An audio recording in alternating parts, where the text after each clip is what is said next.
In a world surrounded by franchises, reboots, and shared universes, an elite team of podcasters will risk body and soul to investigate the depths of intellectual properties, one multiverse, subgenre, and trend at a time.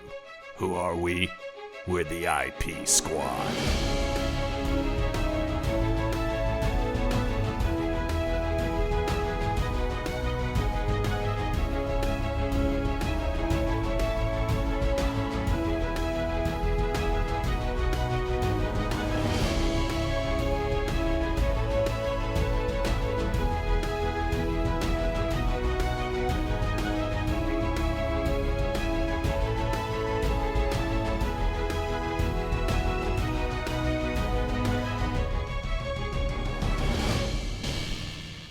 Welcome back to the IP Squad and our ongoing investigation into films based on video games.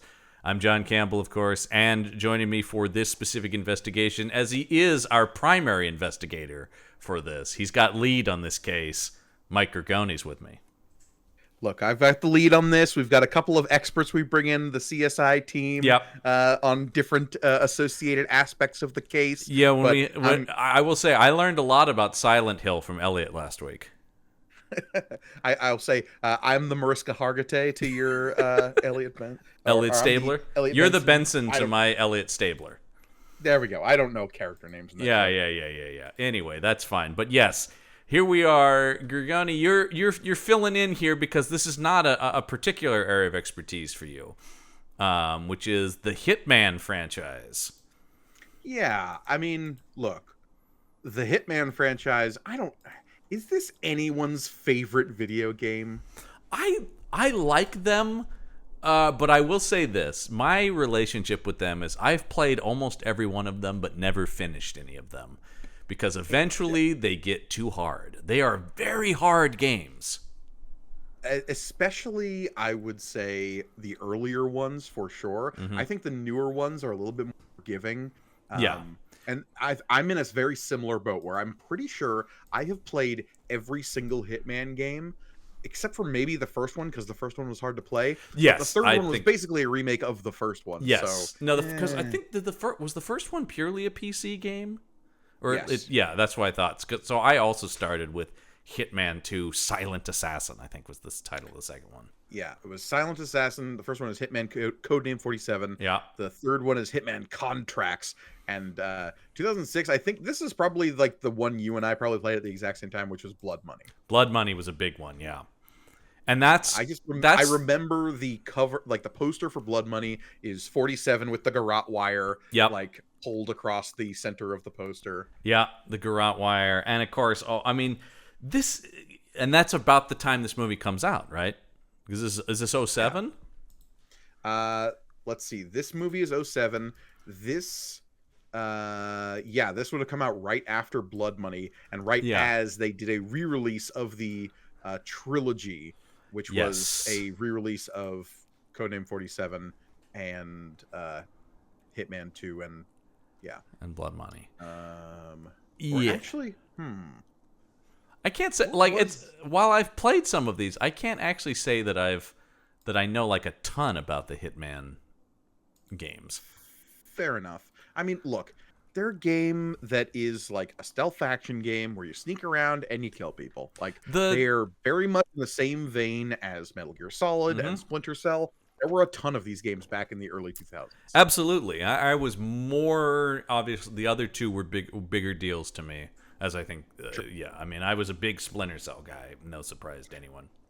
The fact that there's never been a Splinter Cell movie is insane. I do feel like Splinter Cell leads itself more to a movie because I will say this. Here is the common refrain. Say it with me, everybody.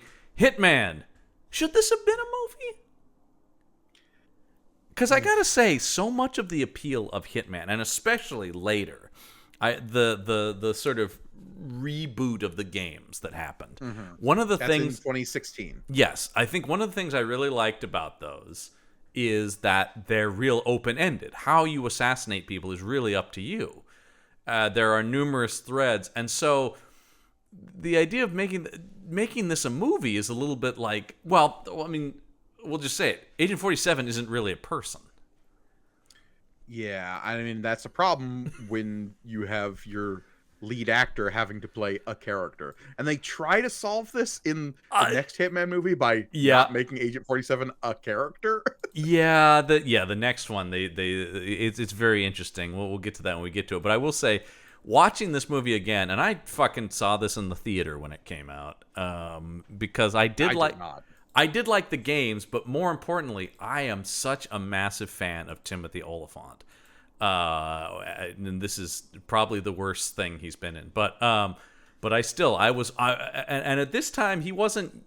Well, there's a reason he's in this movie. He wasn't yet a big name. He was known.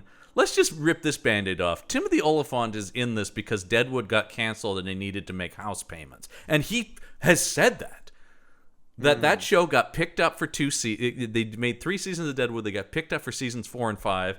And I've heard him tell this story a few times. He said, honey, let's buy the house. Let's do it. I'm in. That's guaranteed. And then due to politics within the network and the creator having a problem, suddenly those seasons weren't happening. And he said, as he always says, he goes, next thing I knew, I shaved my head and was on my way to Bulgaria because somebody's got to pay for this house.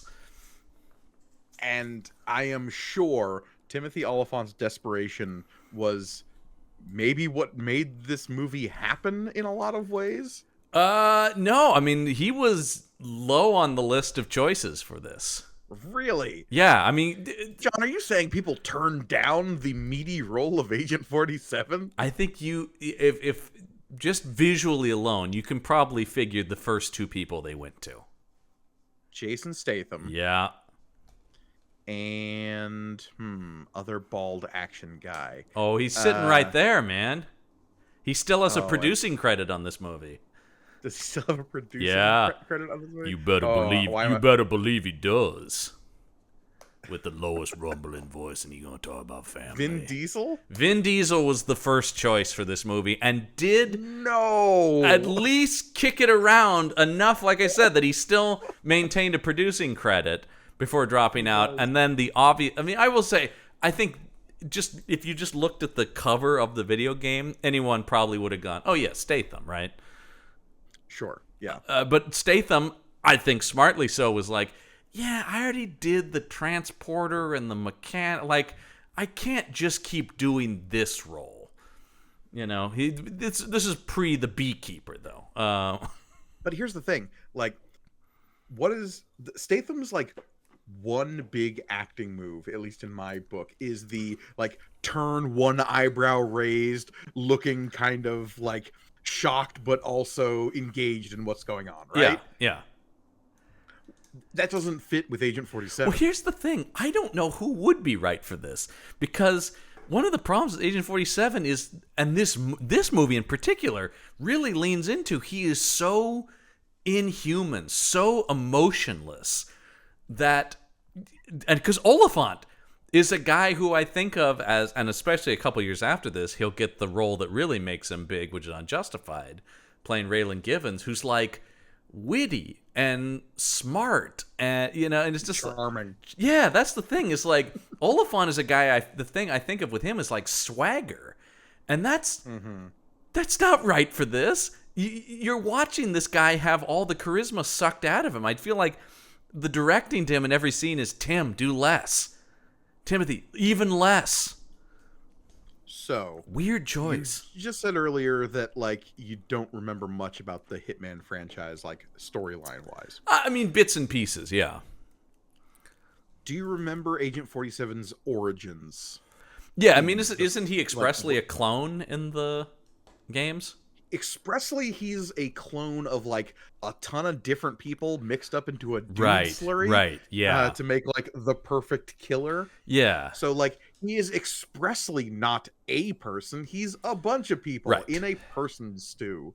And actually, if you were to really lean into that, you could maybe make an interesting character out of a guy who's got all these like conflicting elements of a human. That's not what they do, but that would have been an interesting idea.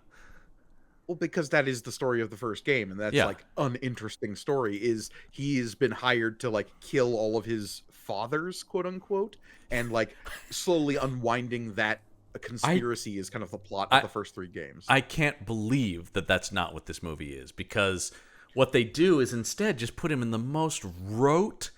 The word I kept thinking while watching this was sedated. This movie isn't like god awful, but it's just on autopilot. What if we did the Manchurian Candidate, but boring?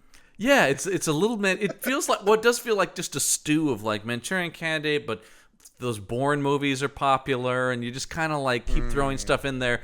The big influence on the games that I think is still obviously present in this movie is Luc Besson's The Professional. That was sort of the starting place of the. I know the original. Reading up a little bit on this, that was sort of the impetus of what if we made a game that felt like The Professional, which is in here. But this movie, in fact, Luc Besson's a producer apparently on this. That tracks. Yeah. This movie doesn't take any plot elements from the games, which I found interesting. It's just an aesthetic thing. It's all aesthetic. It really feels like the people who wrote and created this movie saw all the trailers and some like highlight reels from the Hitman franchise without any real grasp on the plot and like what the franchise is actually, what the story is trying to be there. Now, I'm not saying that story is brilliant or like deserving of some kind of majestic silver screen presentation. But the fact that so the big thing that stuck out to me is at the beginning of this movie, it's sort of implied that like there's a religious order that is putting these assassins together. Yeah, a religious order / like, as you brought up, Manchurian Candidate, like scientific brainwashing thing.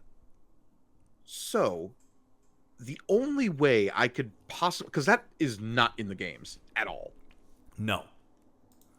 The only reason I think they could have gotten there, though, is that in the trailers for Hitman 2, Agent 47 has retired and is living as a life as like a celibate priest. Yes. And so there's a lot of like Catholic imagery in the trailers for that of just like, I'm a man of God, but now I must pick up my weapons and kill once more. In that game, and I remember this distinctly, in between the assassination missions, you return to that, so you're walking around and there are like monks and stuff.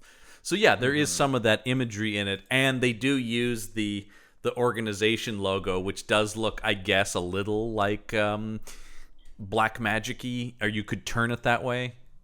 So that the agency in the Hitman games is, what is it called? I believe it's the ICA, because it's just a rejiggered CIA. The ICO? ICO, maybe, yeah.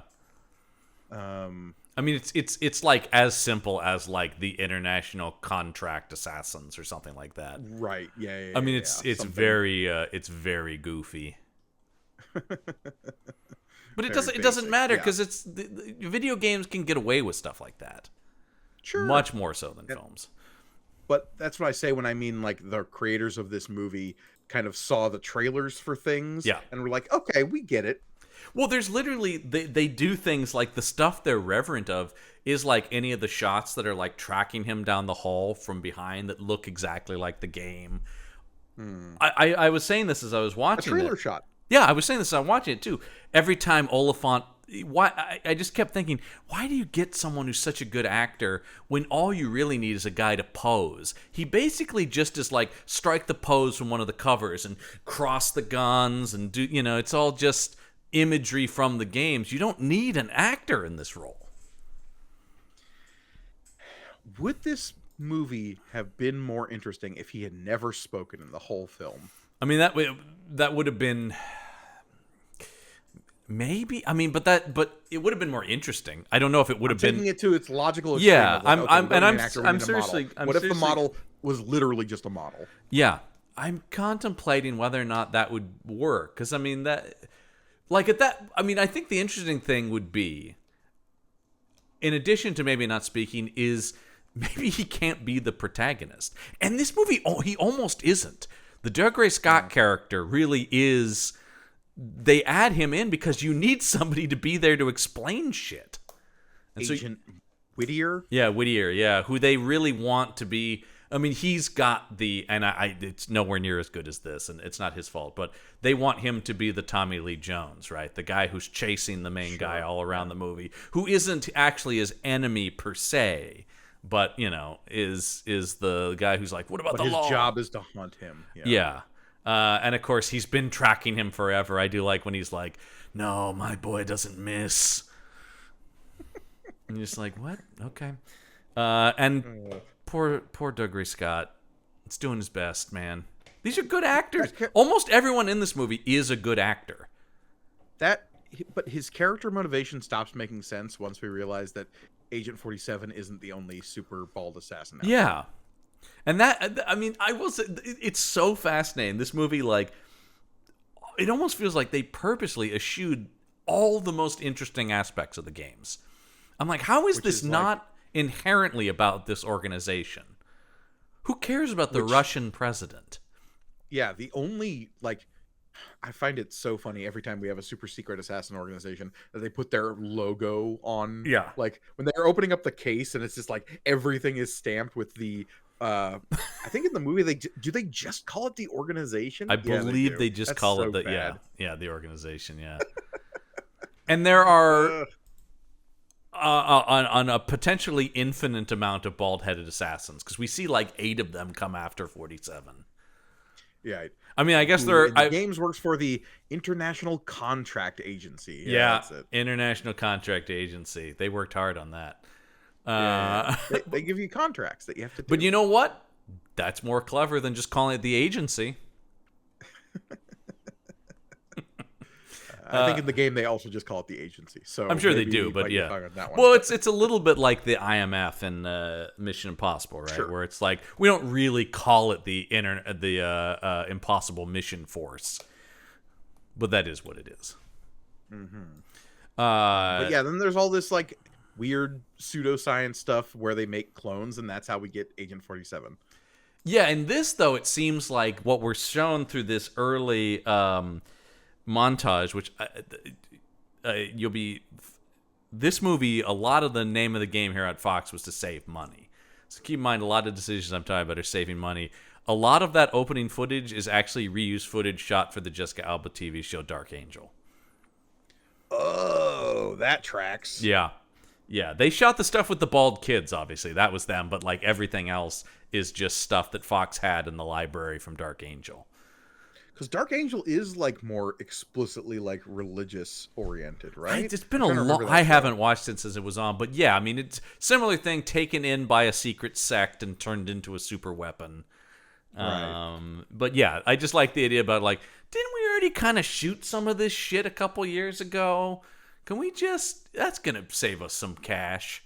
But yeah, it's actually no. Hold on. Dark Angel is the plot of Hitman. A group of genetically enhanced children escape from a lab project. Okay. Yeah, that's kind of what I remembered. Man, I haven't thought about Jessica Alba with... Oh man, I don't remember this show at all. I wasn't super into it, even though on paper it seems like something I would be. I mainly remember the promotion for it, which was just like, lady? There's a hot lady in the show. Because wasn't it kind of counter-programming to Alias? I think so, yeah. Which had a hot lady, but was also like a good story. Yeah, because they were kind of on at the same time, though Alias ran for long. Yeah, because Alias was good. And Dark Angel was not. I mean, that's the thing, was I just don't think they really... I think they really thought nerds would just like that it had superpowers and a hot lady. I mean, that will get us most of the time. Yeah, it works better when it's on the Sci-Fi Channel instead of Fox, though. That's fair. But anyway, back to this movie. So yeah, like I said, but what it shows in that opening sequence is they're like chosen from childhood to be turned into these super assassins, or they're kidnapped, or something. It's really weird how much, and I think maybe now is also the time to say that. After principal photography was finished on this, the director was fired, and then huge chunks of the movie were rewritten and reshot.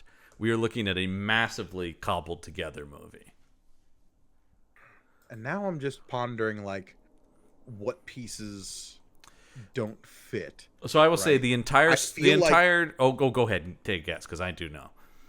The whole Dougray Scott plot line? No. Not that. Is it everything with the president's brother? I think that may have been added, but the big thing they added was the sword fight in the train. Oh, that tracks with all the other agents. Yeah, that come out of literal nowhere and then are never commented on. The inclusion of the other agents was a big thing that they added, and that was a big thing that the original director was against. Was like showing all one other one that like takes shots at him and at what's her name, Olga Korylenko. Yeah. Oh Jesus, I feel terrible for her. Thank God her career took off after this. She is so horribly used in this. Nika in this movie. Yeah, they're trying to make her like a Frank Miller character, basically. Yeah, but even less defined. Yeah, just nothing to that character. She wants a vineyard, John. She wants a vineyard, and like, but it's so weird because conceivably her character is there in a. I mean, and this is all very generic assassin stuff. You can watch any number of assassin movies about cold-hearted watch The Professional. Cold-hearted assassins who find humanity by connecting to, I'll run down the plot super quick. I think I can get this done in like less than 10 bullet points. I think you can. While it's still convoluted, it's also incredibly simple. Agent 47, guy works for this weird agency called the Organization, not the agency. Sent to kill the newly minted president of Russia. Yes. Point 2, kills the president of Russia. Yes. Point 3, president of Russia still alive? ? Agent 47 is burned because he has failed at his mission. No. But he's burned because he fails to kill the witness to his failure, which... No. That interesting I thought he's burned because he is... I thought they're both loose ends, him and the girl, because I think the Organization is in on the fact that that's not really the president. And that because they try to kill him. They send him to kill Olga Kurylenko, who's the witness, but at the same time they have a guy there to kill him, which I assumed was the loose end being tied up. But then it also turns out that she's not the witness because she doesn't recognize. Yeah, I don't understand what that is. I will say there's a lot of stuff that doesn't make sense. Because basically, the moment he decides not to take the shot on her, he gets shot at. This is true, but why did they already have a guy there? Why would they think he wouldn't take that shot? What was that guy? Why was there already a guy with a gun? Points. I'm wrong. I'll admit defeat. No, and I'm not saying we're both trying. This movie doesn't make a lot of sense. Like because the big to do in the movie is that the president of Russia, or the prime minister, is it prime minister? It's president. Is president of Russia. Yeah, president of Russia is friendly to the U.S., and the internal Russian government doesn't like that. So they want to kill him and replace him with a double. Right. The president already has doubles that are extant. Right. And so when the real president is killed, one of the doubles just slots in, and they do this whole kind of cover up of like, no, the president was just grazed, even though Agent 47 shot him through the nose. And in front of a lot of people. I did also find it funny. They're like, she was witness to this, 40 people were witness to the execution. I guess they're saying, but she saw him, even though he takes a completely insane... they say from 4 kilometers away he snipes this guy. And we do get that CGI shot where it goes through the city and he's up in number one, I'm like, how did she see him? And 2, what does it matter? It's a hugely public assassination anyway. And these guys don't blend in. They all wear dark suits with shaved heads with barcodes. He wasn't even in disguise, which is a big thing in the game. I will say, significant lack of disguises in the movie. There's a few disguises. There's a couple. Every time they do it, they're just like, oh, see? Disguises. Yeah. I will say, everything they try to point out is just aesthetic things from the game. That's a thing. Well, he hid a gun somewhere, like in the game. Or when he shoves all the other dead agents into a single box. Yep. And then nails it shut. How about I groaned so loudly when he walks into a hotel room and kids are playing the Hitman game? Oh, I missed that. I'm going to be perfectly honest with you, John. I watched this film on my second monitor while doing other things on the first monitor. That though, like, I was paying a pretty decent amount of attention. Like, I can watch a movie like that. Sure. But and especially an objectively pretty dumb movie. But there were like stretches where like I would have to pause this movie and be like, okay, this is really boring and I want to actually pay attention to the article I'm reading over. So I'm going to do that for a couple of minutes. I think that's the biggest thing. This hour 34-minute movie took me about 2.5 hours to watch. I will say the word boring is interesting because I will say it's pretty dull for like a movie with a bunch of shooting and stuff. I will say, while not being all the action is moderately competent, but is not particularly. I mean, I've certainly seen worse action having hosted the Action Shelf for several years, but none of it's great by any. There's not a standout set piece. I mean, they want it to be the train fight, right? With all the other and that's an okay sword fight, and the shootout in the brothers, weird bathhouse hideout. It's okay. Yeah, it's all right. I don't know. This movie is so clearly a reaction to like 5 or 6 better movies. Like I said, it's the bathhouse thing like reads all sorts of Matrix. Yeah, and like the Matrix, the final... Bourne, all this stuff is kind of just being shoved in here. The thing I did think watching this is like, God, I do remember a lot of movies like this coming out at this time. And I think next week's movie is another one of these that's exactly from the same studio even. But there was just a lot of, we're spoiled for good action movies now, I will say. What year does Boondock Saints come out? A little bit before this. That's like early to mid 2000s. But I will say this must come out right around when the second one came out. Because Boondock Saints comes out in 99, but keep in mind that kind of took a while to become a cult favorite. Yeah. And then 09 is the second movie.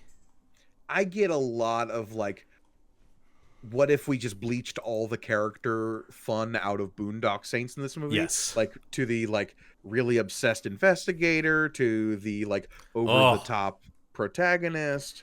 At no point does Dougray Scott yell, "There was a firefight!" Yeah. Or dress in drag. Willem Dafoe, he ain't. No, I mean, the thing about the Boondock Saints is like, it's not a particularly great script, but a lot of it being Dafoe, all the eccentricities of it are what makes it a classic, right? It's just like, this is a plot we've seen a million times, but not like this. This movie's insane. All the religious imagery and stuff, which of course finds its way into this. When we get to the church finale here, and I gotta say, even I have trouble following what the deal with the secret key that Dougray Scott gets is. Okay, so I was mostly paying attention. I like that you and I are just gonna try to explain the parts that the other one didn't understand. I didn't get that. Oh, I actually did pick up on that. Yeah. The key goes into the head cleric's room. Mm-hmm. Right? Because we're in like an ultra-Orthodox Russian church. Right. Russian Orthodoxy Christianity is its own brand of weird. Mm-hmm. So I'm not going to digress into that. I could go on. I will not. Yeah. Anyway, he gave the key knowing that Dougray Scott would arrest him rather than kill him and get him out of the building, which was all part of the plan. Okay.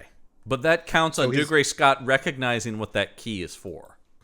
It also counts on, I guess he did, once he kidnaps the not president, he does drag him to that room specifically. Yes.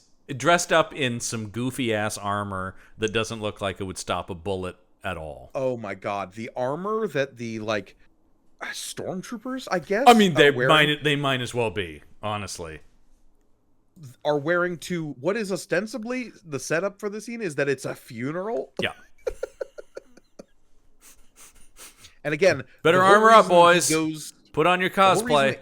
Agent 47 goes after the brother is to create a situation in which this funeral happens. Yes. So he knows that this funeral will happen at this particular church so that he can get the president, quote unquote, into that cleric's room so that he can give the key to Dougray Scott so Dougray Scott can arrest him and lead him out of the building. This guy's like 14 steps ahead of everyone. And here's the thing. As far as like cockamamie hitman, like Rube Goldberg machine assassinations go, it kind of fits in super well with the later games that don't exist as of the creation of this movie. Sure, yeah. I mean that's the idea of that is not necessarily a bad one per se. It's just the execution of this though, in terms of like, so this has like the heist movie character of like, oh, there was this big complicated plan and now let's show you how all these pieces fit together. This movie does not show you how all the pieces fit together. No, because like even the stuff about he then is arrested, because I was when they kick in the door, and once again I saw this movie, it came out in 2007, I remembered almost nothing from it. So when Dougray Scott and these guys bust into the cleric's room, I thought, oh, he's not going to be there. Yeah, or and then it's just like he gets arrested, and I went, huh, okay. But then also earlier in the movie, we have him leaning on the CIA agent to do something. This is where I wanted to get to with that. We're talking about the end of the movie because the rest of the movie is the dominoes falling into place to set up the end of the movie, and the only way we can even talk about the rest of the movie is retroactively. And the problem is though, those dominoes don't quite hit. Like, it doesn't have that satisfaction that these movies should have, where you're like, oh man, oh look at what he did, like an Ocean's 11 movie at the end of it, where you're like, wait, that was what, oh, like there's, instead I'm just leaving going, now wait a minute, he had, because he has dirt on the CIA. He did something for them. Yeah, he's got something. By the way, can I say I'm a big I love a goofy character name. The CIA agent who his contact is listed as Smith Jameson. Played by Faulkner. What the fuck are you doing in this movie? Yeah. I mean, and by the way, doing an atrocious. Yes, I'm from the CIA. As an American agent of the CIA, so many bad accents in this movie. The guy who plays the Russian general at the end, Christian Eriksen, plays General Komarov. Yeah. He is trying and failing to do a Russian accent. I will tell you, the guy who has fun in his limited role is Henry Ian Cusick as the dirtbag brother of the president. Oh, sure, because he gets to sit in a bathrobe for one scene and go, ha ha ha, drugs and hookers, ha ha ha, guns. Yeah, let me study my lines. See what I did. Yeah. And I love... He gets one scene to go be a dirtbag, and he's and once again, another very good actor. I love Henry Ian Cusick. Of course, he was Desmond on Lost. And you're just like, man. And Robert Knepper, who's playing... of course, it's Yuri, who's the sniveling Russian agent. Who I of course know from Prison Break and a million other things, where if you need a creepy dude to threaten people in your movie, you call Robert Knepper. Of course, yes. Yeah, he's also the bad guy in the second Jack Reacher movie. He's just, once again, he's going to be a scumbag of some sort. And boy, the whole thing with him in the bathtub down the end there too. So, the whole thing with the bathtub. Yes. Okay. Agent 47 is not a good dude, right? Like, he is our ostensible protagonist, but he is a bad guy. He's a guy who, he's a guy with no moral code, right? He just goes wherever the job is.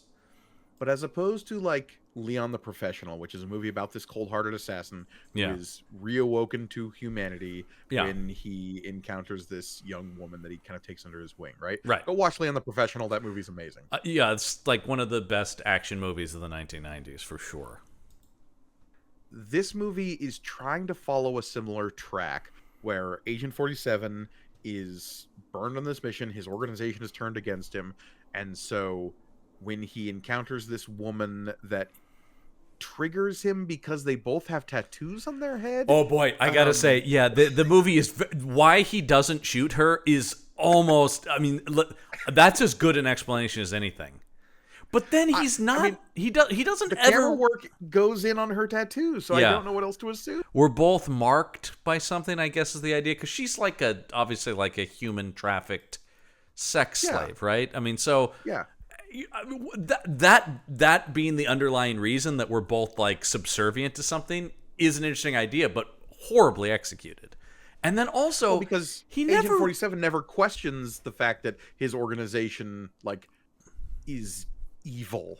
No, and he doesn't even really turn on. They turn on him, and he fights back. But it's not like he now stands against them by the end of the movie. Maybe he does, Or questions their mission, or like how they operate. he's not, because he's not given any, and he never really warms to her very much.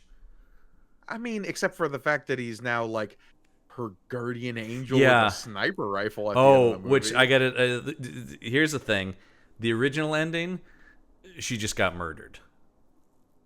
I mean, that's pretty bleak. Yeah, apparently Test audiences hated it so much that they went back and, if you couldn't tell, shot Olyphant on such a god-awful blue screen. Yeah, that green screen shot of him just like in the hero pose city background. That was shot way later. Nowhere near that location. You can tell his head is slightly larger because the bald cap is covering the hair he grew back. Yeah, exactly. It's like, I'm not shaving my head for the reshoots, guys. And also, he publicly said, when they said they were going to make a sequel, please don't call me. I won't do it. I don't even want to get the call. I needed the money then. I don't now. Leave me alone. Oh, we haven't talked about the people who made this movie at all. Oh, and what a collection of creatives they are.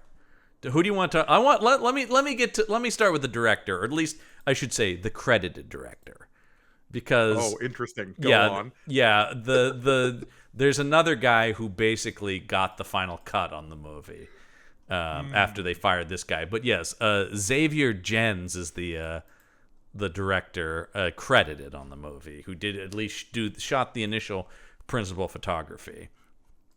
And You probably know him best from Hitman and Hitman: Gag Reel. Well, he's gone the way of a lot of people into prestige television. Has directed some good stuff like Gangs of London and Lupin. He's done some episodes of that Lupin show was pretty good. Lupin, very good. And he directed 3 episodes of that. So I mean, I'm not saying this guy's got some obviously understanding, but he was a music video guy, which especially in this time was a real classic trajectory. That was how Fincher and Michael Bay and stuff came up. And then he had done a horror film called Frontiers. That was a French horror film that I think got some attention in Hollywood, and like a lot of stuff, made a small foreign horror movie that people saw and said, hey, that guy's got some chops, let's give him like a franchise movie. And how that so works out for so many people. By the way, what we saw, this is a rare example of, we saw the unrated cut of this movie, because that was on Hulu. That has now become the standard cut of this, because one of the big reasons this guy got fired was his refusal to take this to a PG-13. Was it originally released in theaters as PG-13? No. Now here's an interesting thing. They cut it down to what they thought was a PG-13, fired this guy to cut it down to a PG-13, and still ended up with an R, the slightest of R's. So what we are seeing is the return just openly R-rated cut. I'm assuming that includes like the gore spatter stuff, which is rewound several times in the film to be like, man, look at that arterial spray. Yeah, I think when they did the unrated cut, they even went back in and added more gore. They're like, well, if we're going to put the unrated cut, let's really emphasize that. And the nudity. I'm guessing that I was going to guess the nudity. Yeah. But like, it basically ended up with an R rating, like I said, the faintest of R's, and they were like, fuck! All that for nothing. Yeah, we fired a guy. The guy they bring in to edit this movie is, let's see, I have his name here. Well, because I like that. Name him. Well, I like that Fox tried to go like, no, that didn't happen, and then Tim Olyphant was like, it absolutely happened. They fired that guy. Olyphant didn't give a fuck about towing the company line on this thing. Good for him. His open disdain for this movie It's really funny. He should. Well, yeah, because he was on Deadwood before this. He knows what's good. I just appreciate the Ryan Reynolds to Green Lantern approach. Yeah, to things. God, it's just and especially it's really easy to have that take when he goes into another acclaimed show out of this, and it's like, okay, well, Sure. see, guys, it wasn't me. The guy's name is Nicholas DeToth, who was the same guy who recut Live Free or Die Hard to get it down to a PG-13. Oh, so he's a war criminal, is what you're saying. Yeah, by the way, another movie with Timothy Olyphant. If you remember, he's the villain. Man, I forgot Olyphant was in that He's movie. he's Thomas Gabriel, the super hacker. Ugh. My knowledge of the Die Hard franchise, I recognize, is maybe more than most people's. That is the worst Die Hard movie, right? No, And I no, know no. It's a squeaker with the last one. No, 5 is unwatchable. Unwatchable. Truly unwatchable. Okay, Which brings us to the I guy who never wrote saw this it. movie, who also wrote the 5th Die Hard. Oh, Skip Woods is also a war criminal? Whoa. Have you looked at... Okay, Gorgone, I haven't yet. click on his IMDb. I'm going to give you a second to just absorb the amount of bad movies that one man can write. Because he was and these are all Fox movies. He was clearly just a guy who worked fast and cheap for Fox and wrote just dog shit movie after dog shit movie, including they bring him back to write the next Hitman movie. Oh, man. That Arnold Schwarzenegger movie, Sabotage, was bad. I kind of like Sabotage, actually, but that's... Yeah, and I kind of like the A-Team movie, but that doesn't Oh, mean... I actually unabashedly like the A-Team. I think the A-Team movie's pretty fun, but he's also, on that, he's like among 5 guys credited. Ah, yes. That's also Joe Carnahan has a writing credit. Yeah, Brian Bloom does. and directed, so I think Carnahan probably put the last polish on, but he's definitely responsible for X-Men Origins Wolverine. Yeah. And But Swordfish, John. Swordfish. that was his breakthrough, was Swordfish, and that's not a good movie. But the password is Swordfish. The password was Swordfish, and then A Good Day to Die Hard, and then he apparently he's credited with, well, he's still attached to the Kane and Lynch movie. Yeah, that's never gonna happen. Oh, yeah. Strike While the Iron is hot on Kane and Lynch. Well, I remember Kane and Lynch being announced like 10 years ago, and it was going to be... When the games came out. Yeah, when it was going to be Bruce Willis and Jamie Foxx as Kane and Lynch, and then nothing happened, and it's been 10 plus years since that announcement. When was the last Kane and Lynch game? I don't even know. It was it so... the original? Yeah, were there even sequels? I think there was just the one. Yeah, exactly. 2007, same year as this movie. Yeah, they probably threw him. But I just think this guy is... Actually, when did this movie come out? No, it's like end of year, right? It's like November 2007, I think. November 21st, Kane and Lynch. My God, they came out the same week. By the way, that's crazy. By the way, this was like a holiday season release. Hitman, that's a weird choice. However, Come Home for the Holidays. Yeah. With Hitman, Agent 47. this Thanksgiving, bring the family to Hitman. Well, we would have if they had given us the PG-13 we wanted. It could have been a family hit. Here's the thing, though. Obviously, they made a second movie. This movie cost $24 million, and it made $101.2 million. This was a big old hit. How dare you? John Campbell, how dare you? It's true. Look, a movie can be made in Bulgaria for next to nothing. Yeah. And can make money, I guess. Yes. It did technically make money, because obviously they make another one, though with a different actor, because Timothy Olyphant said, "Over my dead body, will he fucking come back for this Is shit?" the next one a direct sequel? I guess we'll find out. It's a soft reboot in that, like, it's one of those where it's like it could be a sequel or its own thing. It is written by the same guy. Once again, it's another Skip Woods script, another Skip Woods original. Good. By the way, I do like that he has not written a movie since then that has been made, at least. Yeah. I'm sure someone look, had to stop the madness. I'm sure he gets work. I'm sure he's doing punch up somewhere. Yeah, no, I mean the thing always, and I am being hard on him because his name is on a bunch of bad movies. We do know how particularly studio films are made.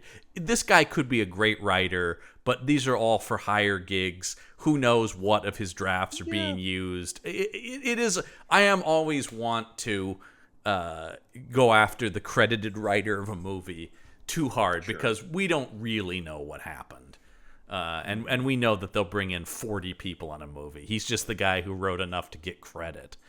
I mean, I will say the next movie, I'm just looking at it briefly here, the director's credits begin and end with Agent 47. Yeah, that's not a good sign. That's not a good sign at all. But he's given a double thumbs up.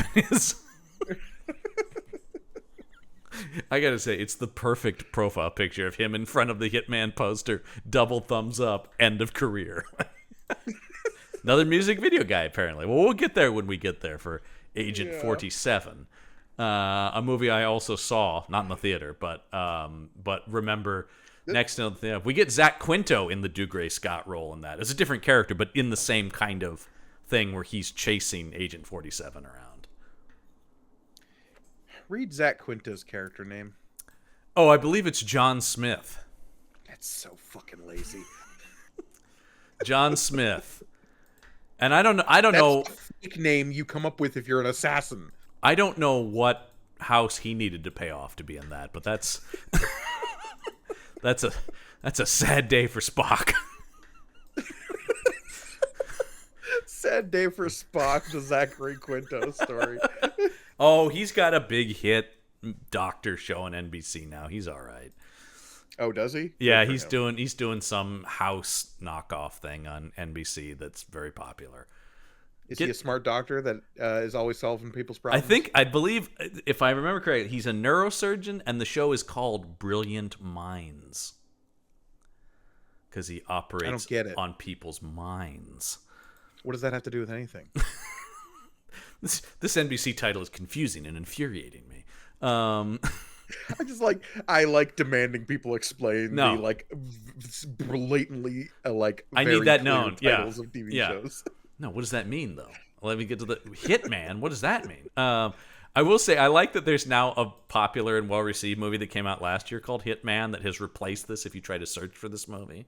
Well, those are two. It's Hitman. That was Hitman. This is Hitman, one word. It's like Avengers with a Z. It's a totally different thing. Soon we'll have Hitman, but it's with a hyphen. Mm-hmm. Well, I will say Fox was still trying to, in as you would expect, a couple years ago, they were trying to move this into the streaming television space. Because that's the move now. They're like, they still own the rights, and we see money here.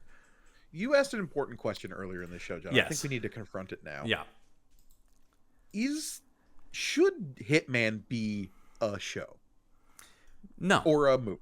I don't. Or any kind of non-interactive narrative?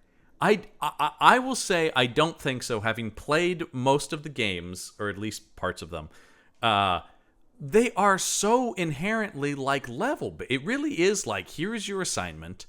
Do this thing. There's a loose mythology that connects things, but there's really not a lot of narrative, and in particular, there's not a lot of character. Although I will say in the games, he does have a slyer sense of humor than he does in this movie.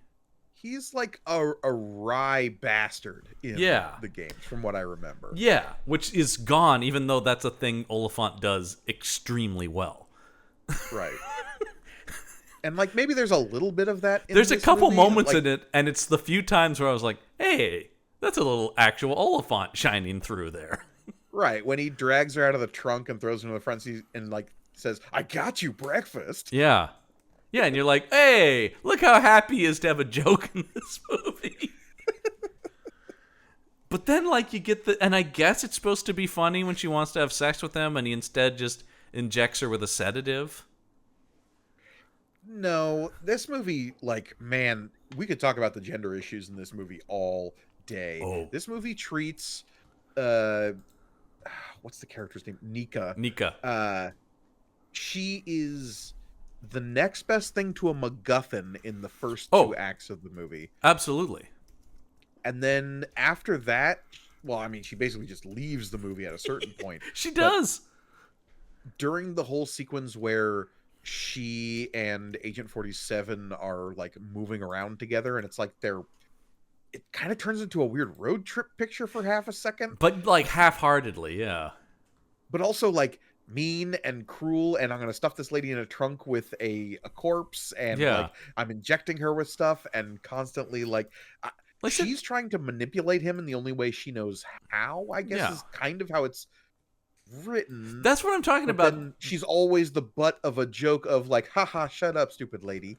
Yeah, and the fellas and the divorced dads in the audience were loving it. Oh god, this is such a divorced dad movie. Yeah, to bring back terminology from the action shelf, this is such a divorce. The divorced dads everywhere own this on DVD, the unrated cut. Oh yeah, Hitman. Yeah. It's got my boy from Justified. I wish I could walk down the hallway in a hotel, reach into the ice machine, and pull out 2 pistols. They love that image because that is such a big part of, once again, the like covers of the games are him with those dual silver 45s, right? Even though, as you know from having played the games, like shooting guns is not necessarily an effective thing in those games. I'm trying to remember. One of them like turns more into an action game. I want to say it was either Blood Money or 3 or 4, where it's like they tried to make it a little bit more actiony. And because I think they got the note from some video game fans being like, but I want to like mow down rooms full of people. The Splinter Cell franchise got there too. Remember when they started to be like, okay, well you can just run and gun in this one. Yeah, well, it's because Gears of War got so big. Right, and it sort of became like, hey, these games are slow and boring. Yeah. I'm just like, But then, like, the more successful, like, reboot of the franchise, the 2016 Hitman, followed by Hitman 2, Hitman 3, and then they all kind of got merged into a single game called World of Assassination. Yeah, that I have like that one, which lets you play all of them. You pick a level, you play it, and that's the fun of the game. Yeah, you don't even have to play through the game on that. You really can just choose your assignments. And that's a fun. The way I play those is exactly that. Sometimes I'm in the mood for a Hitman game. I just fire that up and go like, no, I'll play the Africa mission from Hitman 2 or whatever. You know, right? The story does not matter. Which leads me back to no, it should not be a movie. Yeah, and maybe this is a question. I don't know how frequently we've been asking it on this particular investigation. Oh, I've been asking it on like every episode. I said it just last week. I don't think Silent Hill should be a movie. Because the inherent problem with the adaptation of video games, right, is because you're adapting an interactive medium, to use a big fancy college word, the Ludo narrative, which, those who don't know, is the story that emerges organically through gameplay. Right. Is the strongest part of the Hitman franchise. Yes. Is like you creating the story of how you finish the mission is what connects you and makes those games like potent. Absolutely. I mean, that's and as we've talked about, as the games have gone on, that has become more and more the central focus of them. Yeah. So it's a tough game, and similar to that's what I was saying about Silent Hill last week too, which is really exploratory, right? Like the idea about it is you controlling this thing. So when you're just watching people go through a town and go, ooh, look at that creepy thing, you're like, that's not very engaging as a movie audience member. But at least with Silent Hill, there is this aspect of, okay, the games are all about creating monsters out of emotional trauma, right? And like those traumas manifest as like that's at least a good starting place for a horror story. I agree, and it would have been so cool if that movie had done that. Fair enough. Watch Silent Hill and talk to me. And like bring this back to earlier in this season. Yeah. You have something so simple like Mortal Kombat. Yeah. Which it is just like fight. Yeah. And there's nothing wrong with making a movie that's just that, though. No, or even like, I mean, here's the thing is, I say, in general, I think no, Hitman shouldn't be made into a movie. That being said, you could make a hell of a lot better movie than this one, though. Yeah. This one makes weird mistakes. Like I said, almost like, I'm sorry, did you guys choose to make the least interesting Hitman movie you could?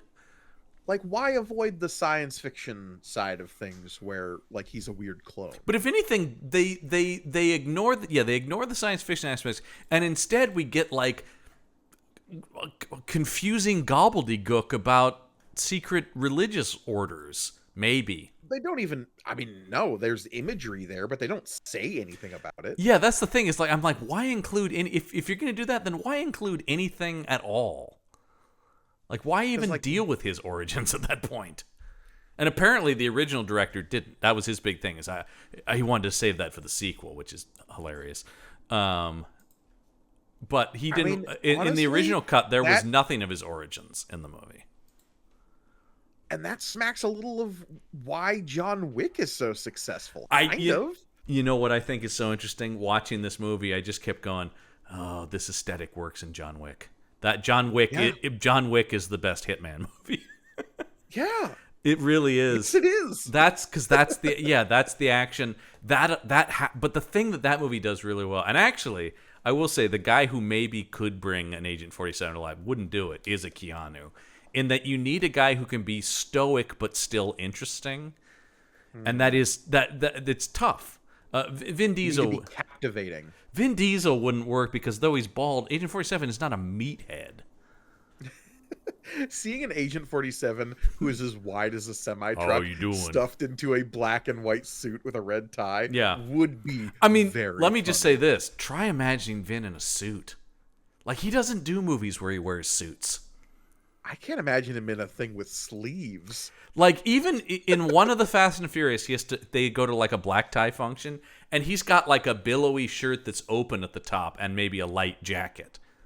But they still can't get him into like a full Bond because his body just doesn't. I'm trying to imagine him in a tuxedo. Yeah, like even still, they go like this character should be wearing a tuxedo, but they can't put him in a full on. He must wear a tuxedo like the Oscars or something, right? I am typing into Google right now. Vin Diesel tuxedo, and just seeing what comes I'm up. going to join you so that we can both look at the same thing. He can. Well, I mean, there are tailors who can make anything fit anyone, sure. right? Yeah. But there's a lot of like open button collared shirts. Yeah, well, because that neck, man, you got to let it breathe. I know the feeling. I mean, you and a Diesel have a similar build. Yeah, 100%. Yeah, it's just. But I wish I could match his gravelly timbre. But everybody does get it into. I think I mentioned this before. I remember reading a movie review once that just said Vin Diesel reminding us what gravel would sound like if it could talk, and I always thought that's the perfect description of his voice. Yeah, he would have been terrible in this, and obviously he recognized that at some point. The big one he always wanted to do was Spy Hunter. The car video game? Yeah, that I remember. I think he might still own the movie rights to that. That was a big passion project of his. He was going to get Spy Hunter. Like Spy Hunter is just you're in a car that has machine guns and there's things chasing you. It is sort of like it is sort of like, don't you already make those movies? Yeah. Oh man. Oh, he must have been so upset that The Rock is the main character of one of those games. Of Spy Hunter? Yeah, there's a Spy Hunter game that stars Dwayne Johnson. I didn't know they were still making. This was in 2006. I should mention. Oh, okay, yeah. okay. But I'm just saying, like the fact that there is, back in 2002. For those who don't know, Spy Hunter is like one of the old arcade games. Yeah, like as a franchise, kind of petered out on consoles in the same way Pac-Man my God, did. I'm sorry. This is a whole road to go down, but I hope people are still interested. Vin Diesel put out his own Spy Hunter ripoff called Wheelman. Uh-huh. Do you remember this? No. I vaguely remember the cover. The game stars Vin Diesel. Oh, it's a game. It's a video game called Wheelman. But he's one word? All one word, and he's name above title like it's a movie. This was Xbox 360. Boy. Yeah. I vaguely remember this coming out. I just remember seeing the cover with Vin on it. And I think even then being like, what are you doing? Undercover CIA agent is assigned to investigation. Yeah, that's right. I'm going undercover. Documents. I'm going undercover. I blend in very well into environments. No one ever knows it's me. Man, so what's great about the cast of this game, Wheelman, is it's Vin Diesel and a bunch of voice actors you've never heard of. And that's saying something because, like, I generally pay attention to, like, voice actors in video games and stuff. But even you don't know these people. Yeah. I know where the budget of this game went. Yeah, that's right. It all went in Vin's pocket. It paid for the third Riddick movie. And here's the messed up part: is the 2 Riddick video games rule. Really fucking good. Yeah, really, really good. Escape from Butcher Bay and Assault on Dark Athena are both awesome. Are incredibly good games. Like, people who aren't even into those movies respect those games. They're excellent. Have you played the Ark games that he's involved in now? Because he's in the sequel Ark 2, right? He's in Ark Survival Ascended and Ark 2. Oh, I didn't know. No, Ark is one of those, like, survival crafting games that, like, is also a PvP game. So if you start playing it, you either have to commit to playing it for 100 hours to get anywhere, or be killed over and over and over again. Say, they've got him. They've got him. They've got David Tennant. They've got Carl Urban. They've got good actors in that. Sure, but again, it's like a survival crafting game. So like, they're maybe in a couple of cutscenes, and that's it. I will say, last point about Vin Diesel, who is just a loose producer on this movie, I think, in name only, but it's still an excuse to talk about him. His Instagram is worth a follow. It's a very strange account. It's like a lot. It's like a lot of him, and he'll be standing next to the charger and being like, "I'm in a Dom state of mood." It's a lot about an actor prepares, and it's him in a tank top next to a car getting into character. I just assume that when he's so serious, home, like, he doesn't have a bed. He just has, like, some kind of souped up car that he leans on. Yeah. And mildly falls unconscious for several minutes. I just think it's, I mean, look, I understand he's a human being but, like, I think it's funny he has kids. Like, just trying to imagine Vin Diesel parenting is funny. Hey, get down from there. You gotta knock that off. Do your homework. Yeah, come on, get to bed. I'm tired of this. All right. We're imagining this celebrity with millions of dollars. Yeah. They don't have nannies and tutors for no their way. kids. I do it myself because they're all about the family. Yeah, I don't think there's really... It's a surprisingly boring movie and a surprisingly empty movie. Once again, far from the worst thing we'll see during this season of the show, but just it's so forgettable. I understand why I forgot it. It's so forgettable. Will anything be worse than Annihilation this season? That's a high bar for shit. Yeah. And I'm glad to be there for it. Don't get me wrong. Yeah. That's when I did that early on this season, I was just like, well, this is like the bottom of the canyon, right? It's only uphill from here. I think so, because we're not doing any Uwe Boll movies, so that would have been right. You know, fuck that guy. Yeah, well, and it's just what am I going to do? Say the same thing again and again? Yeah, I mean, looking through now, I haven't seen Monster Hunter, but I can't imagine Monster Hunter's that bad. No, because all the Resident Evil movies are fine. Yeah, that guy's borderline, a competent. No, I don't think so. I think they'll be bigger. Ooh, you know what could give it a run for its money is Legend of Chun-Li. God damn you, John. that is legendarily bad. Yeah, that's spoken of in the same breath for years. Yeah, you don't have to do that episode, so. Oh, good.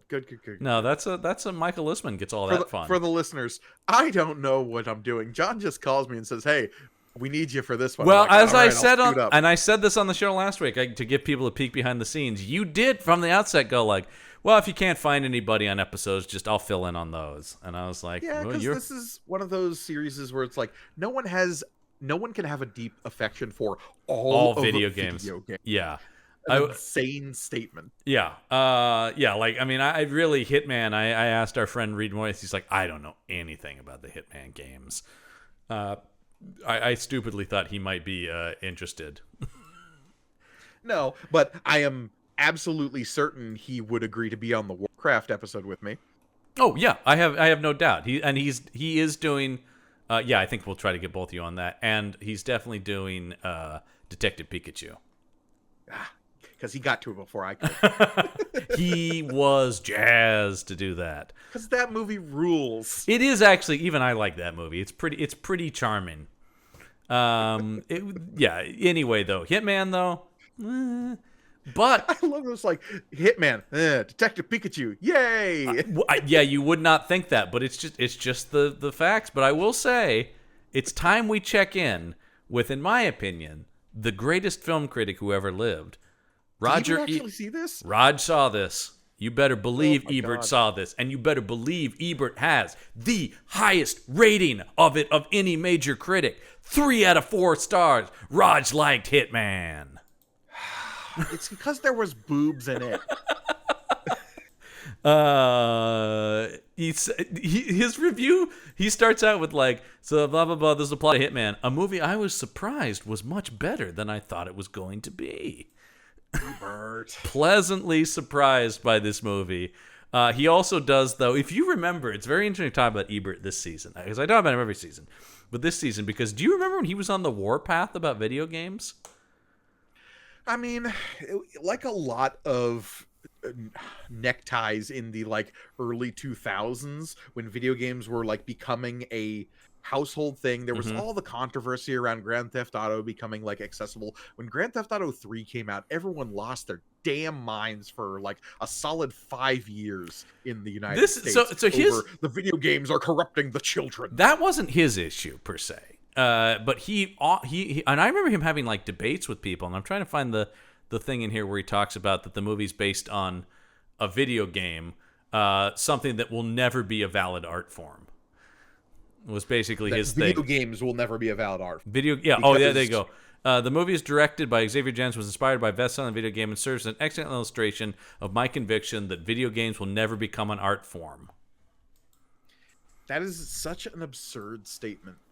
But like, I mean, like I said, he would like go and debate people at like film events and stuff, where it'd be like, and people would write in, and he would respond, going like, "Nope, no, you'll never convince me. These are valid art."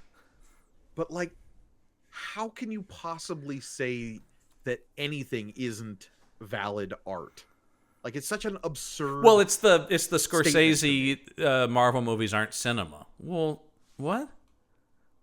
Look, that at least you can maybe argue to some extent if you separate cinema from anything that is a moving picture, I suppose. If the term cinema represents something else to Scorsese other than simply a thing shown in a theater, then fine, maybe we can have that argument. But to say that video games cannot be art is insane to me. Okay, then what are people drawing in the game, like when they create character models? Like, what is the motion and animation that these people are putting blood, sweat, and tears into? What is the voice acting that people are bringing to these characters? What that?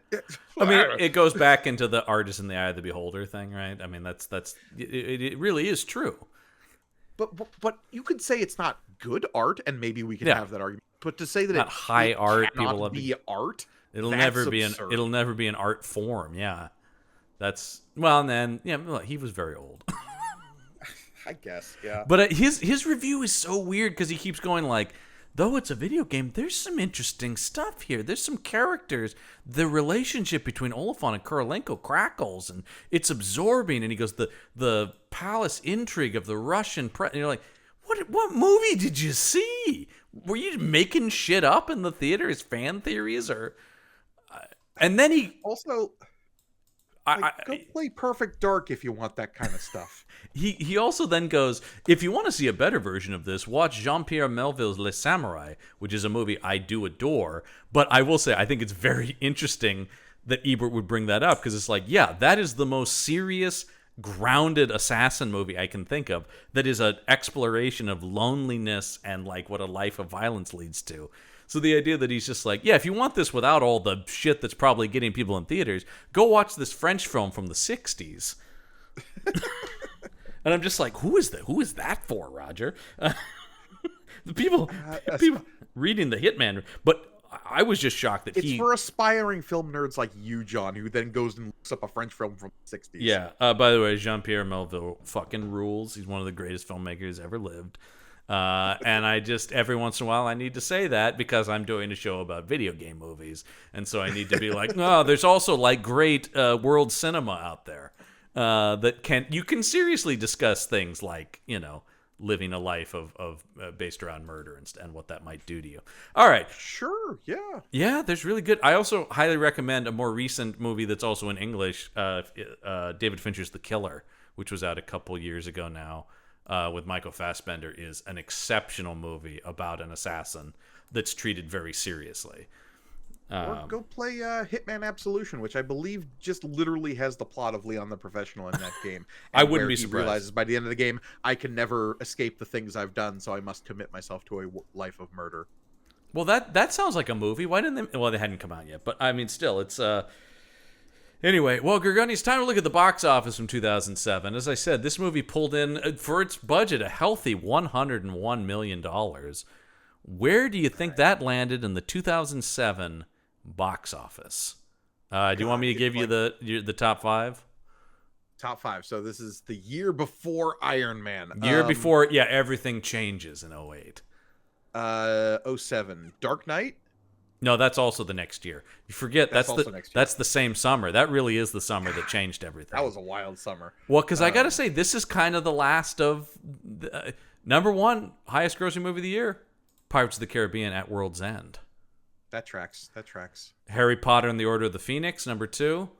Sure. Spider-Man 3. Rag on it all you want. That movie made buckets upon buckets upon buckets of money. We were there at 4 a.m. I remember. We sure were. Boy, was that worth it. You know what? At 4 a.m. it played pretty well to me too. It played way better. I came out of delirious with exhaustion. I have done a complete arc on that movie. I came out of that movie going, "Hey, it's pretty good." Then became one of those people who was like, "It's the worst thing that ever happened." To, "Hey, it's got some moments." Is where I'm at with it now. There's some good stuff in there. Shrek the Third was the fourth. Shrek the Third was fourth, which is interesting. And then number five, beginning most people's long national nightmare, not me, I go to all of them, Transformers, the first one. So where in this summer of 07, or year of 07 entirely. Right. And again, I have to remember that like $100,000 used to be a respectable number that movies could make. So I have the top 200 right here. I always like discussing what it's sandwiched between, and these are some interesting ones. I'm going to say this lands solidly within the top 50. I want to say like 46. Ooh, where is this? Hold on. It just missed it at 54. Ah, man, I was pretty close. It was 54th, just below The Water Horse, which is apparent. Oh, boy. Do you remember The Water Horse? Oh, do I? Look, John, there was a movie that was tangentially related to the Loch Ness Monster. I was there. Yeah, I'm not surprised. That does seem like was that good? I never saw this. Nah. No, I didn't think it was. But then you got fine. Just below The Water Horse and just above Fred Claus. Ooh, Fred Claus. That's a movie that exists. Vince Vaughn is Santa's dirtbag brother. Hey, in 2007, they're like, great, here you go. Here's $80 million. Go make Fred Claus. Because Vince Vaughn's going to crack wise. Well, because Bad Santa had made buckets of money several years before that. So we're like, we can do naughty-ish Santa, right? But not go full Well, that was it. Like, it's like, do you want something a little harsher than Elf, but not as far as Bad Santa? Try Fred Claus. Yeah, you could be watching something else. And I remember making. I will say that did give us Giamatti as Santa Claus, which is that's a great choice. It does unfortunately have Kevin Spacey as the villain. Ooh, he's the evil businessman trying to get rid of Christmas or something. Oh, yeah, he would. Wouldn't he? But seriously, folks, it's time to bring him back. I don't mean that seriously, but the fact that there's a lot of people saying that weirds me out. It makes me sad. Yeah, it makes me sad. So, Vince Vaughn. I do like Vince Vaughn also. I don't look up anything about him recently either. If you want to maintain He's boy. gone down What a certain. What did I miss? Well, he took a certain visit to the White House and thinks somebody's doing a great job. Yeah. All right, though. Let's look at some highs and lows before we get out of here. We'll start here with a low. This comes to us from I Am 14. I don't know if that's an age or whatever. I don't question the names. I just read them. This movie is absolute garbage. It's a sin against everything I believe. The video games are so much better. How could they do this to my beloved franchise? You've done enough of these to have some takes on what these are. Well, the review is titled "Absolutely Horrible." Though I do think it's funny that "absolutely" is misspelled, but "Aboslutely" is how it's spelled. But Aboslutely is the name of my new bard character in the D&D game I'm playing. Aboslutely. All right, I give this movie a 1 out of 10 for several reasons. First, the actor. If any of you saw this movie, played the game Hitman, any of its sequels, you would know who the Hitman is and how he acts. The dry and possibly unintentional humor is something that would never happen with Agent 47. He would never have some kind of a la samurai sword showdown with anyone, and he would most definitely lack any socializing skills whatsoever. All the one-liners, all the intense gunfights are just way over the top. If the game focused on planning and perfect execution, why make it an absolute mess in the film? I digress a bit, but this leads to the storyline. It's completely made up with no reference to the actual game whatsoever, and I strongly doubt the creators of the movies ever listened to what Eidos, which of course is the company that made the game. The company that made the game, yeah. Eidos. Is Eidos? Ever had to say about their script. So what is the point of making a movie that has no footing at all in the game storyline? As far as the plot of the movie goes, is beyond me. I'm not an expert in films, but since this movie did not appear in cinemas where I live, as most big titles do, it rightly deserves to be called an expensive B movie that would only be entertaining to teens or children. I had to actually force myself to watch it till the end. That's how bad it is. The special effects are... Same. Well, yeah, but we're doing it for a podcast. This person could have just turned it off. I don't know what the special effects are cheap. The whole movie has some kind of get it filmed already thing about it, and I just feel sorry to anyone who spent their money at the cinemas watching this. That's right at me. I did see this in the theater. Fortunately, such talentless scriptwriters and directors that make these kind of absolute failures have no power over the game designers. If anyone out there wants to see how addictive and rich the game storyline is, try all the Hitman games. But if you want a good movie in this genre, watch Leon or Matrix. Both fit their own niche, both enjoyable, much unlike Hitman the movie. In all, the movie is a pinnacle of storyline ignorance and some kind of self-centeredness of the director. But Eidos probably went along for the whole thing because of the advertisement they get from it. You're not wrong. 1 out of 10 stars. Yeah, there's a lot of stuff I agree with in there, but as always, it's like, but this attitude I don't need. And also, again, the amount of hyperbole people have, it's like, you've never seen an actual bad movie, have you? It's true. I will say, I won't read this one, but there is a review in the of 10 out of 10 that's just called "Guns, Blood, Boobies equals money or equals fun movie going experience." Yeah, I am a divorced dad. Do you have to read another review if that's what we have in front of us? Because I think that basically covers. I guess that is it. Yeah, yeah. I'll just sum up what I read of the positive reviews. Okay. There's a lot of that, like sweet action, and then there's also just a lot of like Olyphant's the man. Like I like a lot of just like Olyphant's. He's great. He's terrible in this. Yeah, but there's just a lot of like he's always a badass, and this counts. And you're like, yeah, there's a million other things he's great in. Especially now, there is no reason to watch this just because you're an Oliphant fan. It's like you've got so many seasons of Deadwood and Justified. Yeah, and like he's just in. Else he's ever been in. Go watch. There's a movie that's out right now on Netflix. Here's my actual. Here's my takeaway. Don't watch Hitman. Watch a movie called Havoc instead. It's on Netflix. It's directed by the Garth Evans who made The Raid, and it's Tom Hardy and Tim Olyphant, and it has some of the most bonkers, insane, bloody action sequences I've seen in any American film. Go watch Havoc. It fucking rules. Olyphant and Hardy are badasses in it, and like 100 people get shot in horrific ways that splatter all over the screen. It fucking rules. That is a John Campbell recommendation. If Tom Hardy shoots someone through the throat with a harpoon gun at one point. So, look, this is... Yeah, it fucking rules. If you like The Raid and those that's that. I mean, but once again, because the action's good. I will, as often said, we'll give a movie, hey, whatever the story is, but the action fucking rules. The action in this movie is... Yeah. And again, like, it's going to be its own season, but that is what you can say about the Resident Evil movie. Yes. Time. Like, the story is what it is, but, like, the action in the movies is pretty solid. It's how I feel about the first couple Underworld movies. Eventually the action subsides there. But, yeah, so that's Hitman from 2007. It'll be a little bit before we get to Hitman Agent 47, in case you forgot who these are about. They threw them in the title that time. Maybe that was... Because that one's not until 2015. Yeah, that one they take a little bit of time to get that one. That one needs to cook. We really want to get it right this time. But in the meantime, let's go to a game franchise I'm actually incredibly familiar with. It's really one of my favorites, Max Payne. Oh, that's right. We're getting a little noirish up in here. Mark Wahlberg is Max Payne. Man, and that's another movie that, like, they took something that you probably saw from a trailer and made it a literal part of the movie. Oh, there's some and actually I will I'm gonna contradict myself, or not contradict, but I'm gonna disagree with myself from past episodes.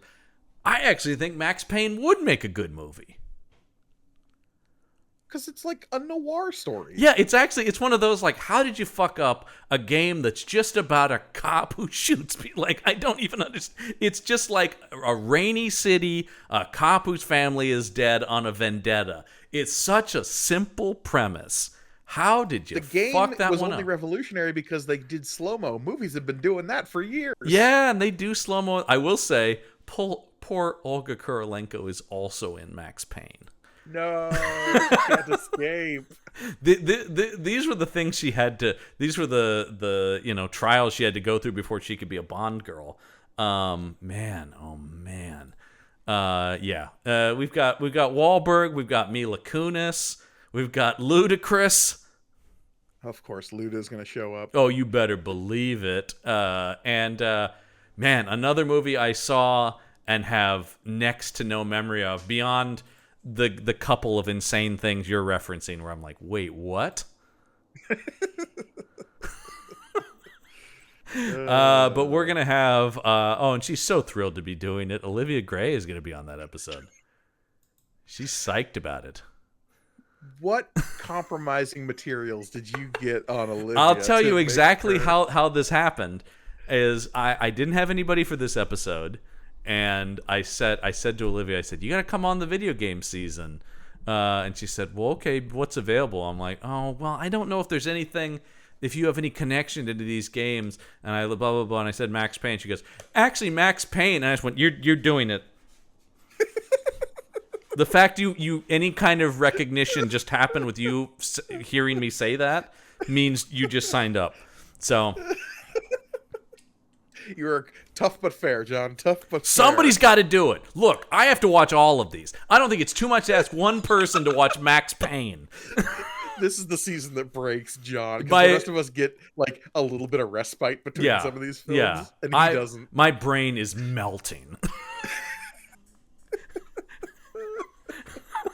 It's okay. We've got the smooth, cooling balm of Prince of Persia in the near future. Hey, man, I'm actually looking forward to that. I do think that's going to play well again. When we came out of that, we were certain that was the best video game movie anyone had made. And I'm not sure we were wrong, actually. But at the time, that's how low the bar is. We thought Jake Gyllenhaal as Prince of Persia was not a problem at all. Oh, the halcyon days. Well, of course, if you want more of this, and why wouldn't you? You can head over to our Patreon page, which is patreon.com/punchup. That's punchupent. Get cool exclusive bonus content as well as help support all the shows on the Punch Up Entertainment Network. Where else can people check out those shows, Gorgone? YouTube, of course, youtube.com/@punchupentertainment. There you can find all of the shows as well as several unique ways to experience them, a la the magic of the internet and moving pictures. We have May the Panel Be With You, which is our, of course, flagship morphed show that has turned over the years from comic books to Star Wars comic books specifically. I like that it went comic books and then to broadly pop culture and then back to where it was always going, which is Star Wars comic books specifically. Look, we all knew where we were. We all knew where you all knew where this was going. And if you watch us over on YouTube, you can read the comics with us and see our lovely faces while we react to goofy stuff that happened in early 80s Star Wars comics. Indeed. While you're there, please remember to like, comment, subscribe. It really helps us a lot, engaging with those algorithmic evils that help us create this content that we so love to produce and you so love to enjoy. Indeed, but that's going to do it for this week's episode. Until next week, the case file is closed.